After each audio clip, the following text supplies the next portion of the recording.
Bom dia, boa tarde ou boa noite para você que está aí no outro lado assistindo o Papo de Historiador. Hoje com um convidado mais que especial, né? Um convidado que eu tenho grande estima, admiração, o professor Antônio Cruz, foi meu professor na graduação de Relações Internacionais, se tornou aí um grande amigo, colega, e hoje a gente veio bater um papo para falar sobre o Brasil que somos. Esse país tão dinâmico, contraditório, mas com uma história riquíssima que a todos nós abarca e que é importante que possamos refletir para superar os entraves que ainda hoje nos acometem. Professor Antônio Cruz, muito obrigado pela sua presença, pelo seu aceite, fico muito lisonjeado. Gostaria que te apresentasse um pouquinho para quem está nos assistindo. Olá para todo mundo que está do outro lado da tela, uma alegria estar por aqui, uma grande saudação para todos e todas vocês. Eu sou Antônio Cruz, sou professor de Economia no curso de Relações Internacionais da UFPEL. Sou também extensionista e pesquisador no Núcleo Interdisciplinar de Tecnologias Sociais e Economia Solidária, na mesma universidade. Sou graduado em História pela UFPEL e sou doutor em Economia Aplicada pela Unicamp. Pouca coisa. Professor Antônio. Não é muita, na verdade. Não, mas vamos lá. Quem te conhece sabe. Professor Antônio, então nosso objetivo aqui de bater um papo, realmente um papo de historiador, né? Já que ambos somos formados em história.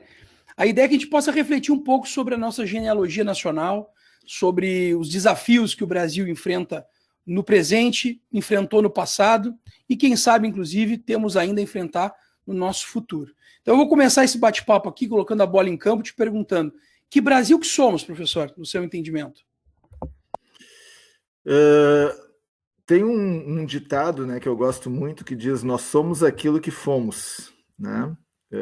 Então, evidentemente, o Brasil que nós somos, ele é o resultado, né, do nosso processo histórico, evidentemente, e um processo histórico que não é determinado, né? Ou seja, a história está sempre em aberto, né?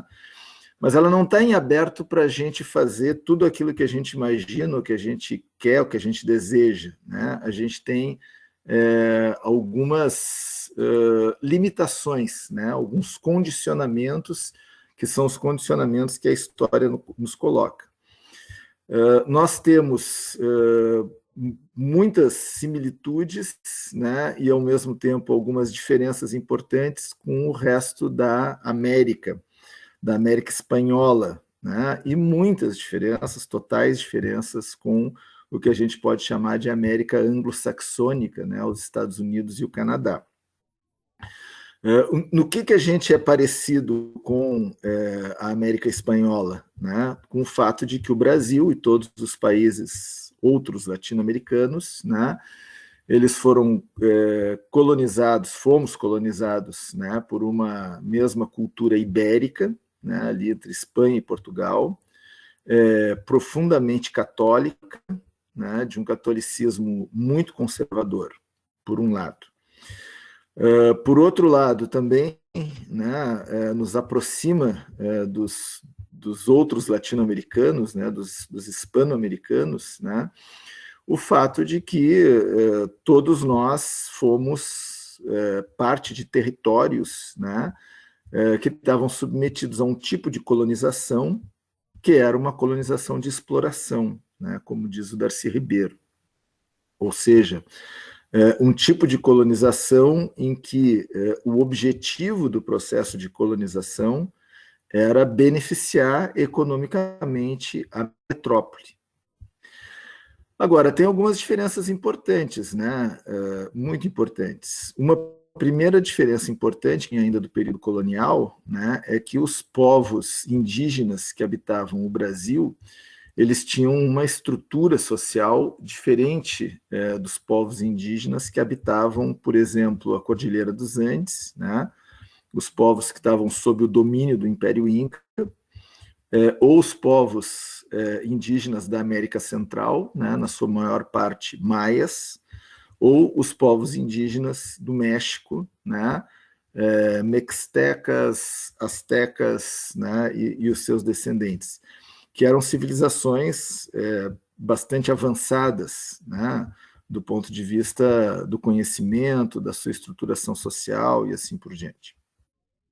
Então, os povos indígenas que habitavam o Brasil, eles têm essa diferença em relação a esses povos dos territórios hispano-americanos. E depois tem uma outra característica importante ainda do período colonial, né, que nos aproxima de alguns desses países latino-americanos, né, como a Colômbia, o Equador, a Venezuela, uma parte do Peru, que foi o processo de escravização de africanos, né, que teve lugar no Brasil, assim como também no Caribe espanhol. Mais tarde, né, já no final do século XIX, tem uma outra diferenciação econômica importante, mas antes dessa, tem uma coisa que marca muito, eu acho, a nossa história, que foi o fato de que o Brasil foi a única colônia latino-americana em que a sede do Estado Nacional esteve no território anteriormente colonial, né? Ou seja, só o Brasil foi sede do Reino de Portugal, Brasil e Algarves, né? Ao passo que nenhuma colônia espanhola foi sede da coroa espanhola, do reino espanhol, né? E a presença do Estado português no Brasil acabou constituindo, confluindo, na minha opinião, muito fortemente para a manutenção da unidade territorial da colônia portuguesa na América. Depois, no final do século XIX, né, também tem uma diferenciação bastante importante, né, mas que aí diferencia Uruguai, Argentina e Chile do resto da América Latina, né, tanto o Brasil quanto os outros países, que é o fato de que, com o desenvolvimento da Revolução Industrial na Europa, os europeus eles passaram a importar uma boa parte dos alimentos de que eles necessitavam. E os alimentos típicos da Europa Ocidental, né, incluindo a Inglaterra, eram alimentos, né, que eram produzidos em clima temperado. Então, Uruguai, Argentina e Chile se tornaram grandes exportadores de carne e de trigo, e esses produtos eles eram valorizados na Europa Ocidental como se fossem produzidos na Europa Ocidental. Eles eram produtos, né, do cotidiano da classe trabalhadora europeia, né, e da classe média, sobretudo, né, a carne principalmente. Então, Uruguai, Argentina e Chile, no final do século XIX, desenvolveram as suas economias, né, como se fosse um departamento, praticamente, o departamento de alimentos, digamos assim, né, da economia britânica. Ao passo que o Brasil e os outros países latino-americanos, né, eles se mantiveram, digamos, periféricos dentro desse processo incipiente de globalização. Então, a gente vai somando aí, digamos assim, né, um conjunto, né, de prós e contras, digamos assim, da colonização brasileira, né, em que os contras eles são muito mais relevantes do que os prós, né? Quer dizer, um grande pró é o fato de que esse território imenso, né, colonizado de forma relativamente uniforme, né, apenas relativamente, mas relativamente uniforme, né, que conseguiu constituir alguma unidade cultural, né, especialmente no tocante à língua e à religião, mas é de uma diversidade geográfica muito importante, né, dentro de si. E, por outro lado, né, foi o país da América Latina em que a escravização ela foi mais contundente, né, mais massiva, mais impactante do ponto de vista econômico, do ponto de vista social. E esse processo, creio que deixou as mais fortes marcas, digamos assim, da história do Brasil. Então, o Brasil é um país, por exemplo, que nunca passou por um processo de ruptura institucional produzido pelas classes populares, né? Ou nunca esteve perto disso, talvez, né? Então, tem uma série de marcas, né, desse preâmbulo, digamos, né, que eu estou defendendo aqui como tese, vamos dizer assim, né, que derivam, né, coisas do nosso cotidiano, do nosso dia a dia, né, da nossa situação contemporânea. Certo. E interessante, porque ouvindo tu falar, a gente começa a refletir e desse passado colonial muito se herdado no Brasil contemporâneo. Eu costumo dizer que nós somos vários Brasis, né? Nós temos um Brasil periférico, que é invisibilizado muitas vezes por uma narrativa histórica. Quando a gente pensa, por exemplo, num livro didático, e a gente vai analisar a história do Brasil, tu tem o indígena quando da chegada dos colonizadores. Tem o indígena quando da carta do Pero Vaz de Caminha, aquela literatura informativa, né, que todo mundo em algum momento da vida escolar acaba se deparando. Depois disso, passado o primeiro momento da colonização, os índios desaparecem da história, são invisibilizados. E o mesmo acontece com os negros, que tem um capítulo em destaque quanto da escravidão, por serem indivíduos escravizados, transladados por um tráfico negreiro violento, um verdadeiro holocausto atlântico, que, como mostra inclusive a obra Escravidão, né, de Laurentino Gomes, em números estarrecedores, foram transladados, transportados, violentados e condicionados aos interesses alheios daqueles que aqui dominavam, né, os colonizadores. Quando da abolição, em 3 de maio de 1888, dentro de uma alegoria que se constrói narrativa, da mesma forma que os nativos são invisibilizados. E aí nós chegamos a um Brasil que vive num contexto internacional globalizado, onde nós temos situações dramáticas como George Floyd, que mobilizam a sociedade como um todo, e devem mobilizar, devem não só isso, devem sensibilizar, mas que muitas vezes acabam gerando, né, uma percepção de que a violência sobre esses corpos negros periféricos ela é do outro, ela não é nossa, como se ela não fizesse parte da nossa história, dada essa invisibilização que se constrói numa narrativa que, felizmente, hoje, cada vez mais, está tentando se superar, ao mostrar o que de fato é o Brasil na sua dinâmica de construção. Se é verdade que, num primeiro momento, aquela lógica de uma democracia racial foi edificada, uma narrativa política que tentava atenuar ou mesmo negar as violências que são próprias da nossa composição social, hoje isso fica latente. Quando o George Floyd é acometido da violência dada aos Estados Unidos, a gente percebe que nas redes sociais as pessoas se mobilizavam chocadas com aquilo. Mas nós temos todos os dias um George Floyd no Brasil, mais de um George Floyd no Brasil. Todos os dias nós temos essa violência que também é nossa. E aí eu te pergunto, ainda hoje, tu acreditas que é possível dizer que nós vivemos como colonizados, no sentido de valorizar muito mais o que é do outro do que propriamente é nosso, de reconhecer a virtude do outro, ao invés de reconhecer a nossa própria virtude, e quando do entendimento de que o outro é violento, negar a nossa própria violência? Nesse sentido, tu acha que é possível a gente pensar que nós no Brasil herdamos ainda hoje uma mentalidade de colonizados? Sim, mas divergindo talvez um pouco, né,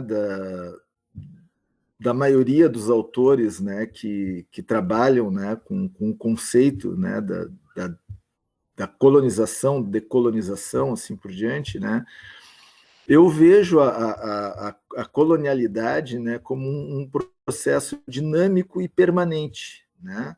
Ou seja, essa colonialidade, né, ela segue, né, ela continua se produzindo e se reproduzindo, digamos assim, né? Mas sob um aspecto muito mais do que cultural, na minha opinião, como resultado, né, de uma dependência econômica que é estrutural, né? Ou seja, o Brasil é um país que tem uma riqueza natural imensa, né? Mas é um país relativamente pobre, né?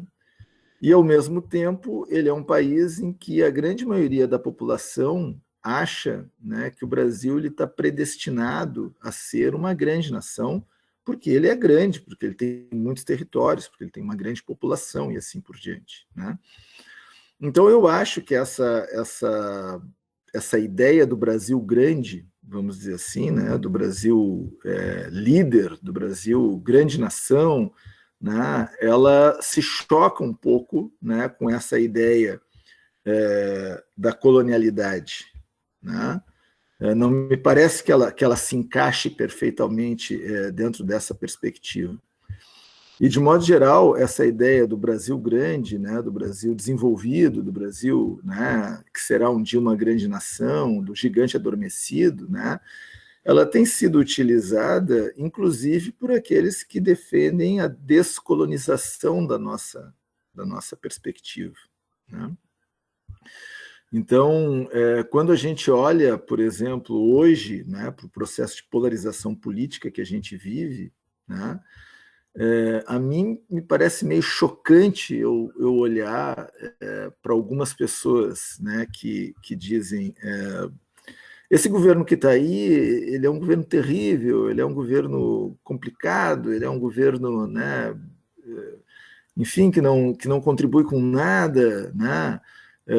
E em parte eu concordo com isso, né? Realmente um governo, né, que é resultado daquilo que fomos. Esse eu acho que é um elemento muito importante, né? Esse governo ele não cai do céu feito um raio em dia de céu azul, né?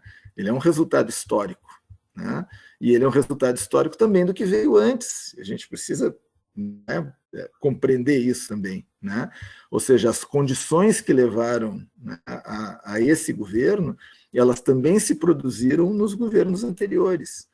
Então, do outro lado, eu vejo pessoas trabalharem com uma ideia do tipo, antes desse governo, tudo ia muito bem, obrigado, e a gente caminhava em direção, entendeu, um Brasil grande, né?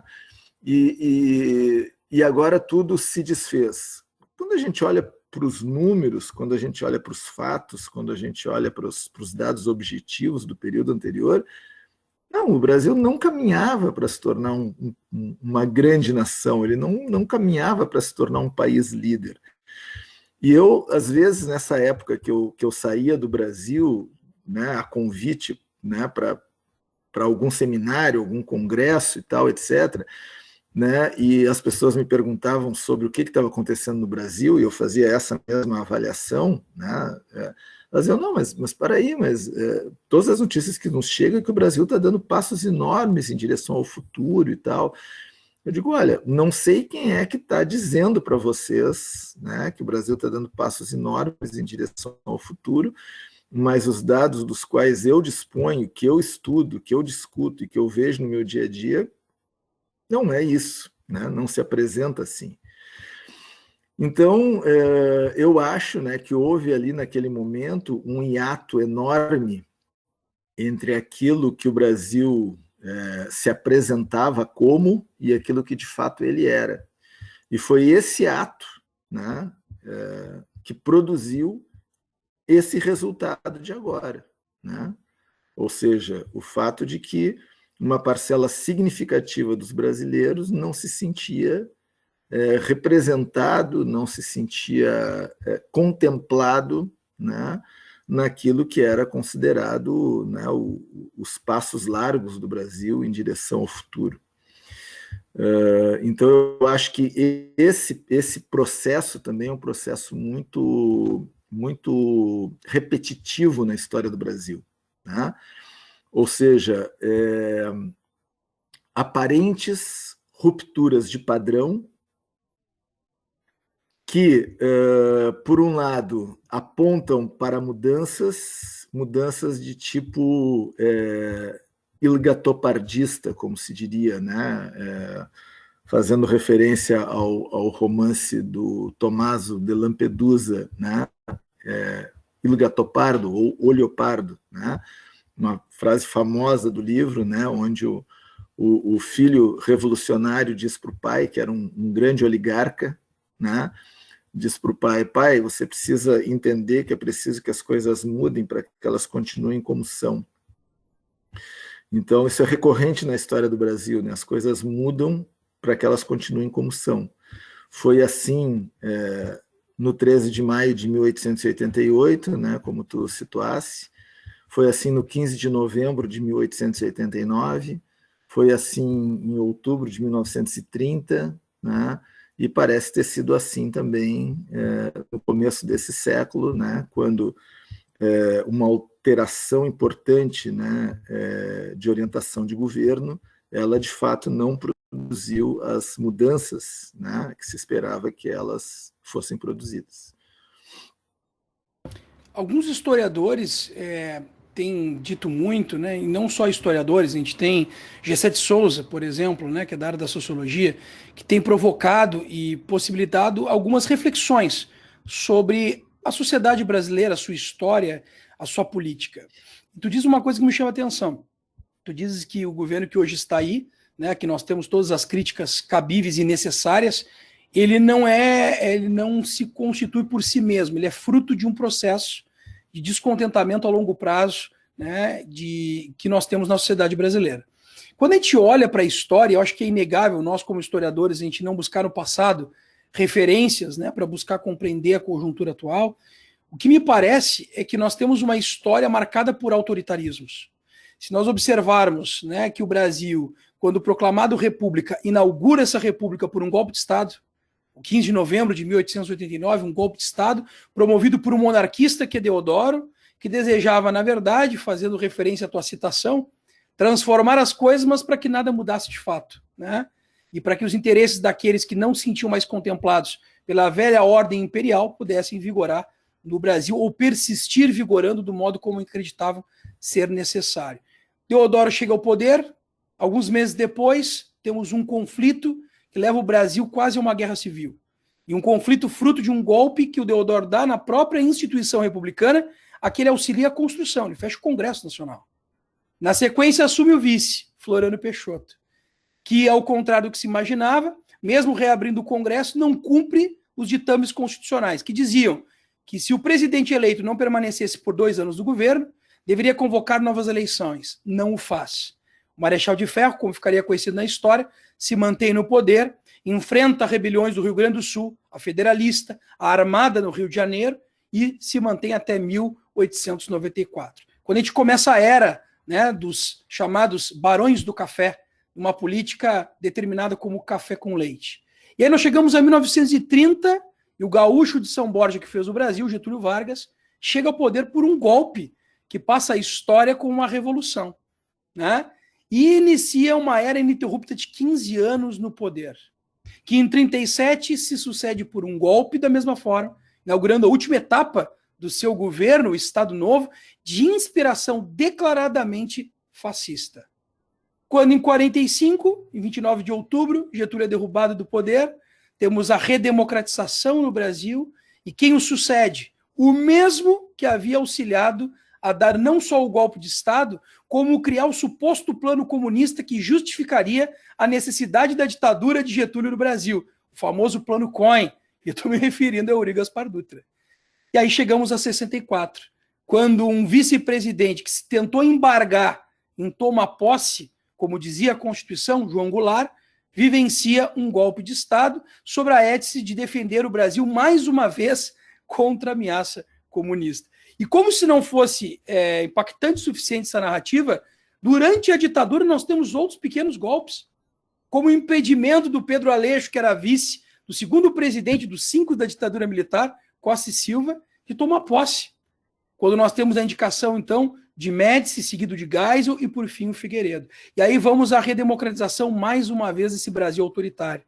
Chegamos ao governo Sarney, que, ironicamente, vai suceder Tancredo, que acaba falecendo antes de tomar posse, e o Sarney, como a sécula da ditadura, é o responsável por conduzir esse Brasil da nova república.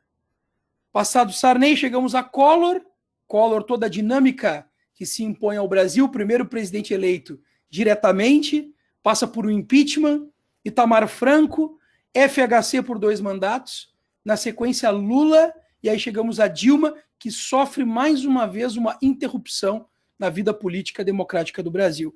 E aí, por fim, após passar por Temer, chegamos ao Bolsonaro. Então, me parece que, como tu bem colocas, nós estamos num curso que a nossa história há muito tempo tem seguido. Ciclos que se repetem, onde o autoritarismo está diretamente atrelado ao DNA da formação republicana. Como é que nós rompemos com isso, professor? Como é que o senhor imagina ser possível romper com isso? Bom, um primeiro elemento, né, que eu acho que é quando a gente diz, né, que todas essas rupturas, né, que tu muito bem viesse nomeando, né, lembrando, o que é o principal do que tudo continue como está? É preciso que tudo mude para que tudo continue como está. O que é o como está? Né? O como está, em essência, né, na minha opinião, é o desdobramento da escravidão. Ou seja, o como está é a continuidade da existência de uma sociedade socioeconomicamente polarizada, de uma sociedade, de uma economia que se industrializou, que no último período vem se desindustrializando novamente, mas que conta sempre com uma elite econômica que ocupa sempre também os principais postos do Estado, que faz do Estado a sua moradia, né? Trata o Estado como se fosse uma coisa sua, uma coisa particular, né? Dentro, né, daquela perspectiva patrimonialista, né?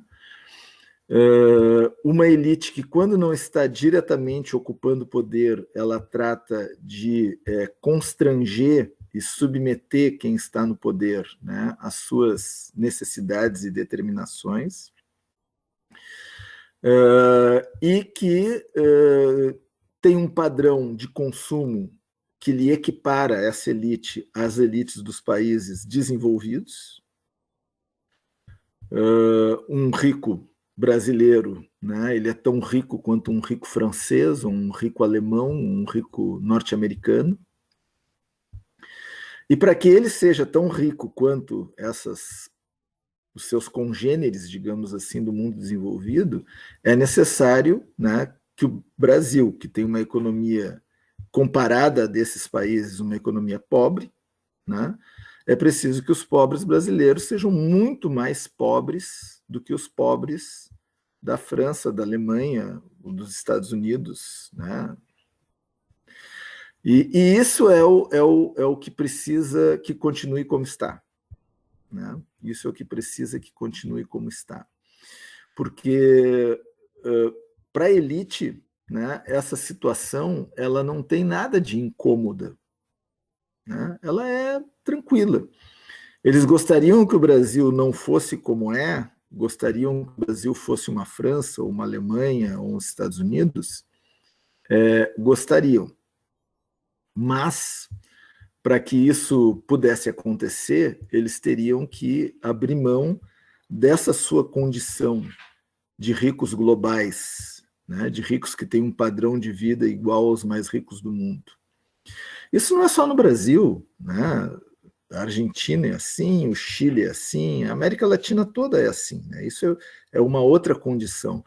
O problema é que no Brasil essa condição ela é mais grave, ela é agravada pela herança da escravidão, claramente agravada pela herança da escravidão, né? Basicamente, a grande maioria dos pobres brasileiros são negros, e a enorme maioria dos negros brasileiros são pobres. E isso vale também para uma boa parte dos brasileiros que são produto da miscigenação, né, que para o bem ou para o mal aconteceu nesse país. Entre indígenas, entre descendentes de africanos, entre descendentes de europeus.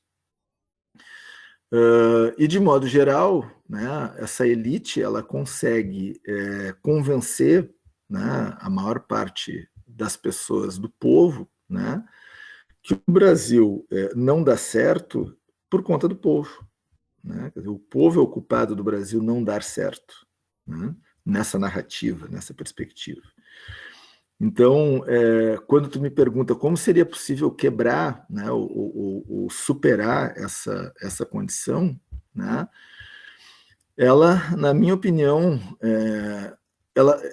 essa superação, na minha opinião, ela já está em curso, na verdade, né? Ela está em curso, e esse governo, né, que nós temos agora, né, ele é uma reação a esse curso. E o governo que nós tivemos, o ciclo de governos que nós tivemos anteriores a esse, eu não vou contar aqui o governo Temer ele foi um governo provisório, praticamente, né, fugidio. Os governos que nós tivemos antes, né, desse governo atual, que na minha opinião, o governo atual é um governo de reação a esse curso de transformação. Os governos anteriores, Lula e Dilma, né, foram governos que se esforçaram, digamos assim, por dar suporte a essa transformação, por um lado, e, por outro lado, por conter essa transformação em limites que garantissem a governabilidade. Ou seja, uma extrapolação da mobilização popular em favor de uma mudança efetiva, de uma mudança concreta, era vista sempre pelo governo Lula e pelo governo Dilma como uma perigosa ameaça, uma perigosa provocação à ameaça das elites, né? Ou seja, ir além daquilo que estava estabelecido naquele momento poderia levar a um golpe da direita. Não fomos para além e o golpe da direita aconteceu.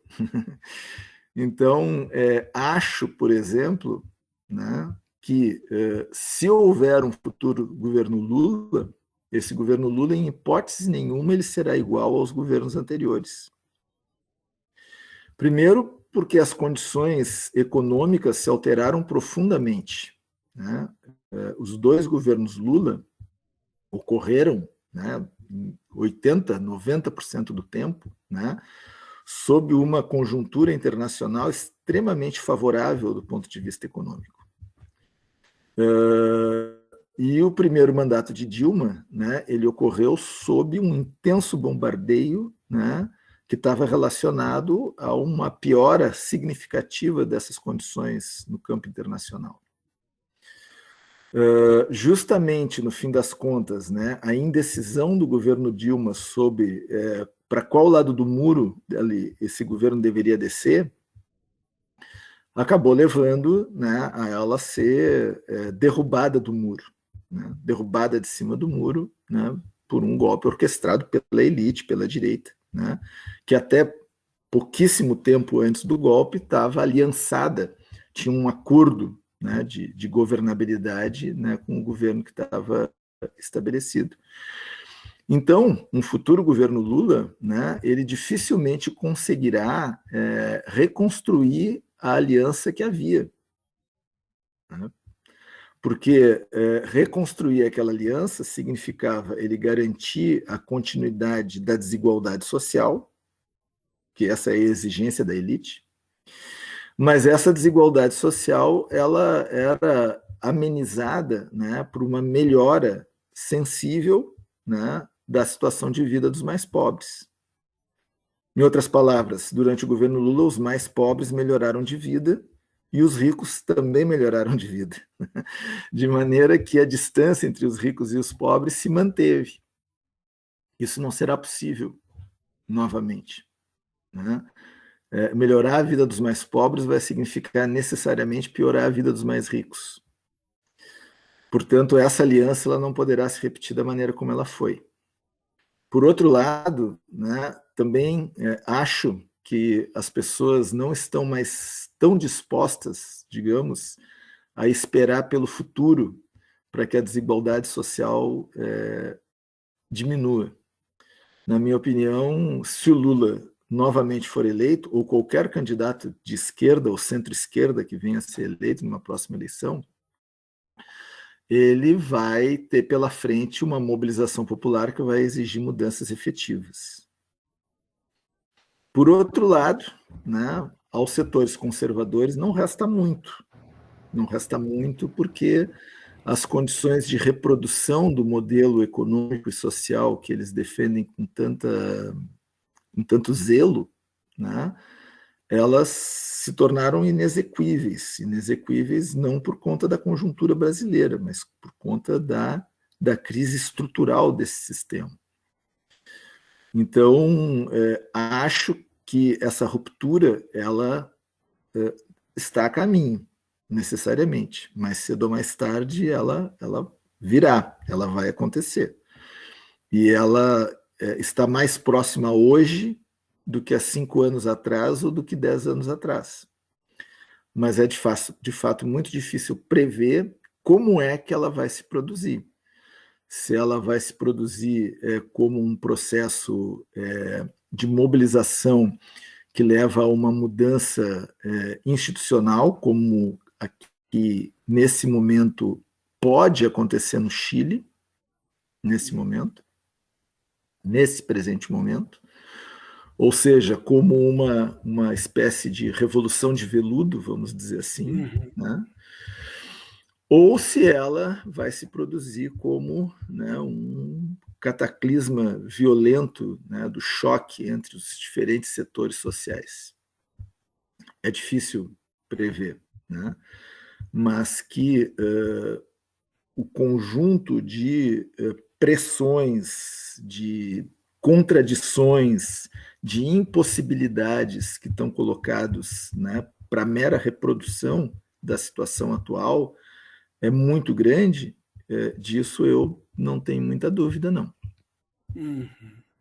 E interessante porque consegue se depreender da tua fala, uma das coisas que eu sempre bato muito quando estou trabalhando com meus alunos a história política do Brasil, que é a inevitável superação da desigualdade social, né? A desigualdade social ela tem sido não só responsável pela manutenção de um status quo, e eu acho que é isso que te refere, né? Eu ainda lembrava durante tua fala daquela passagem da obra biográfica do Getúlio Vargas, de Lira Neto, onde ele dizia que Getúlio era o pai dos pobres, mas era mãe dos ricos também. Ou seja, se é verdade que fazia concessões à classe trabalhadora, também é verdade que os direitos trabalhistas não adentravam a porteira da fazenda. Então, o grande balcão de negócios, que eu acho que é o que tu te referes quanto aos governos do PT, que para poder governar tiveram que sim, né, não só criar uma coalizão e manter a lógica, a estrutura desigual, ainda que fazendo compensações à classe trabalhadora e aos setores mais pauperizados, mas ao mesmo tempo garantir os velhos privilégios que mantêm os ricos, como tu bem disse, né, mais ricos. E aí isso me leva à seguinte pergunta. Então, para que a gente possa enfrentar essa desigualdade social, frente a um governo reativo, extremista em vários aspectos, como o atual governo, o vértice dessa mudança não estaria na alteração do modelo econômico que o Brasil está pautado ainda hoje? Me parece, né, que o Brasil mantém, como diz o Caio Prado Júnior, uma vocação agrícola desde a sua concepção colonial, né? Então, aquela lógica do pacto colonial, onde nós produzimos matéria-prima, exportamos e importamos industrializados. Isso nos manteve numa lógica de atraso tecnológico, de dependência econômica, fazendo com que todas as potencialidades inúmeras de um território de dimensões continentais não pudesse vir à tona. Tivemos alguns momentos em que a modernização nos acometeu. A própria Vargas é um momento que a indústria de base se consolida. JK, nós temos a indústria de bens de consumo duráveis, né, eletrodomésticos, montadoras automobilísticas, mas ainda assim tudo isso sempre sustentando essa lógica da desigualdade. E aí a pergunta é, passar por esse enfrentamento da desigualdade, buscar romper esses grilhões do autoritarismo, essa mudança que tu diz que está em marcha, está em curso, e muito me parece que um próximo governo, seja qual for, vai enfrentar um cenário social muito análogo ao que o João Goulart enfrentou quando assumiu, né, o poder presidencial após o plebiscito de 63. Nós tínhamos ali a CGT, a gente tinha a UNE, a gente tinha as ligas camponesas, sindicatos articulados pressionando em movimentos de rua, de contestação ao governo, por uma mudança imediata, que é quando ele lança as reformas de base, tentando modificar o rumo, né, de que se dava ao Brasil na sua estrutura econômica e acabou sofrendo uma reação das elites, que não querem deixar de ser elites, evidentemente, perdendo os seus privilégios e leva adiante um golpe sobre uma narrativa pueril, que era de que o João Goulart, como um comunista, iria fazer uma grande Cuba no Brasil. Então, a minha pergunta para ti, para a gente encerrar esse bate-papo, eu sei que tu tens aí o teu horário bem apertado hoje, por outros compromissos, essa mudança, essa superação da desigualdade social, essa transformação que está em curso, passaria por uma mudança do modelo econômico? Eu acho que a desigualdade social, que é o que marca, é a marca principal da sociedade brasileira, né? Ela é evidentemente a herança principal da escravidão, né? Então, ela passa por uma mudança, né, evidentemente, de modelo econômico no longo prazo. Mas no curto prazo, ela precisa passar, e por isso que eu digo que a mudança, de alguma maneira, já está em curso, né? Ela precisa passar no curto prazo, né, pelo atendimento de reivindicações sociais que são imediatas, que são claras e que são necessárias, né? Ou seja, hoje, né, a possibilidade, digamos, né, de privatização das universidades federais, né, ela pode ser um sonho do atual governo, por exemplo, mas ela não tem nenhuma condição política razoável, estabelecida, né? Tu dizer hoje para as pessoas mais pobres que os filhos delas não poderão de maneira nenhuma entrar na universidade, porque a universidade vai ser privatizada e elas não vão ter dinheiro para pagar a universidade, isso vai produzir um efeito muito brutal, né? Se o governo, por exemplo, sonhar em privatizar o Sistema Único de Saúde, por exemplo, isso vai ter uma reação, né? E o que me diz isso? Me diz isso os últimos 2 anos de mobilização social do Chile, por exemplo. Me diz isso a mobilização social que a gente está vendo na Colômbia, nesse momento, por exemplo, né? Ou seja, as pessoas, né, de modo geral, elas graças aos desdobramentos, né, dos últimos 20, 25 anos, né, a revolução tecnológica, a ampliação do acesso das pessoas à informação, a compreensão que as pessoas têm hoje, né, da importância do conhecimento nas suas condições de sobrevivência econômica, né, o resultado, né, a transformação que o conhecimento produz sobre as pessoas quando elas vão atrás dessa formação, e ao mesmo tempo a frustração que se gera em boa parte da juventude, né, quando depois de ter um diploma universitário ela não consegue acessar o mercado de trabalho da maneira como ela sonhava, né? Todos esses estrangulamentos, né, eles vão produzindo seus efeitos sobre as gerações. Então, a gente tem hoje, né, diferentes capas geracionais no Brasil, né, que passaram por diferentes momentos que se sucederam muito rapidamente no processo histórico, né?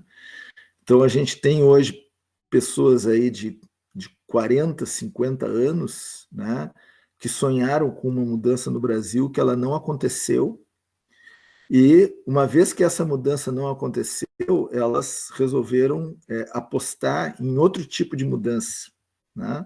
Resolveram apostar numa mudança que apontasse para trás, né? Uma mudança que, que, que tentasse levar o Brasil, né, para um período passado, né, descrito pelos pais dessas pessoas, né, como um bom tempo da ditadura militar. E a gente tem, ao mesmo tempo, uma geração aí de pessoas de 20 e poucos, 30 anos, né, que compreende perfeitamente que a vida dos seus pais e a sua vida melhorou pouco durante um certo período, mas que melhorou, né, e que nesse momento ela está piorando a olhos vistos, né, evidentemente ela está piorando. Então, quando essa geração hoje de 20 ou 30 anos chegar aos seus 40 ou 50, né, ela vai ter uma posição política muito diferente da geração que hoje tem 40 ou 50.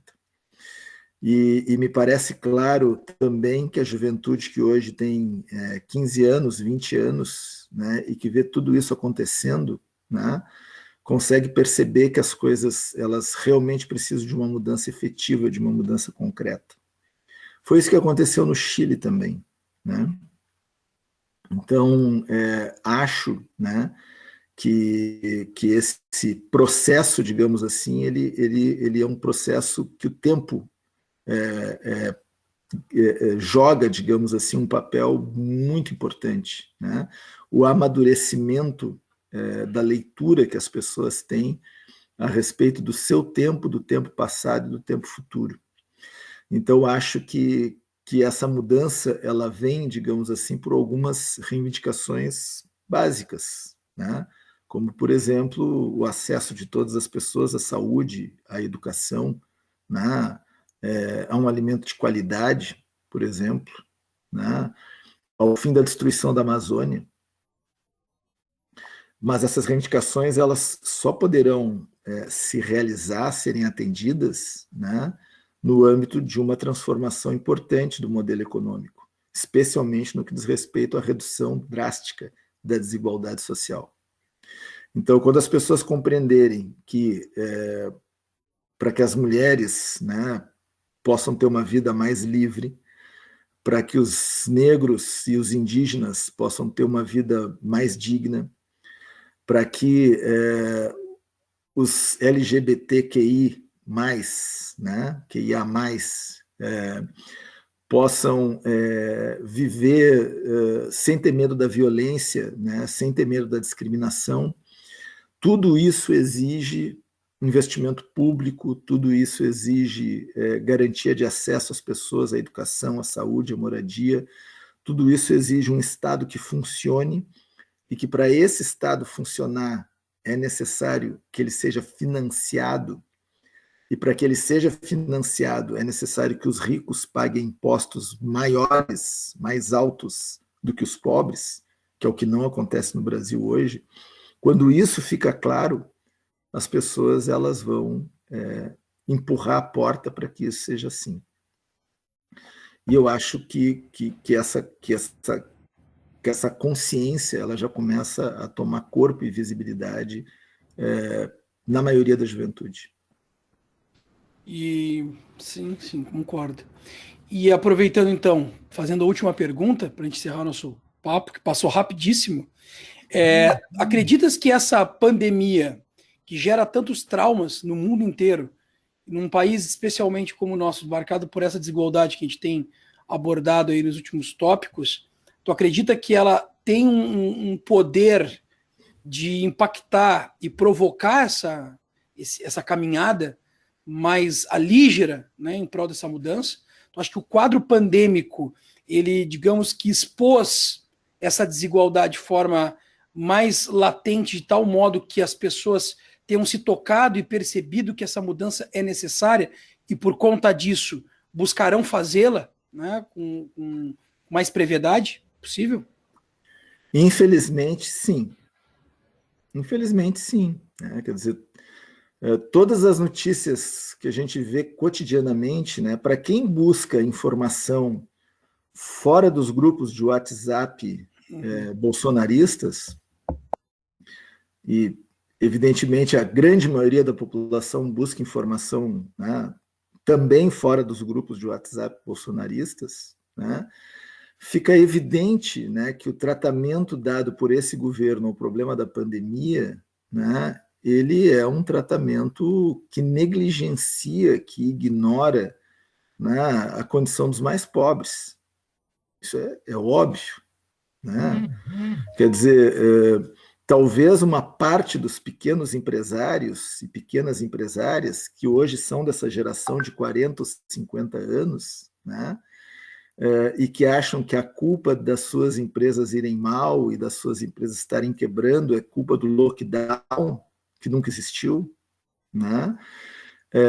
Essa percepção ela não passa pela cabeça da enorme maioria das pessoas que não tem 40, 50 anos e que é dono de uma pequena empresa, né?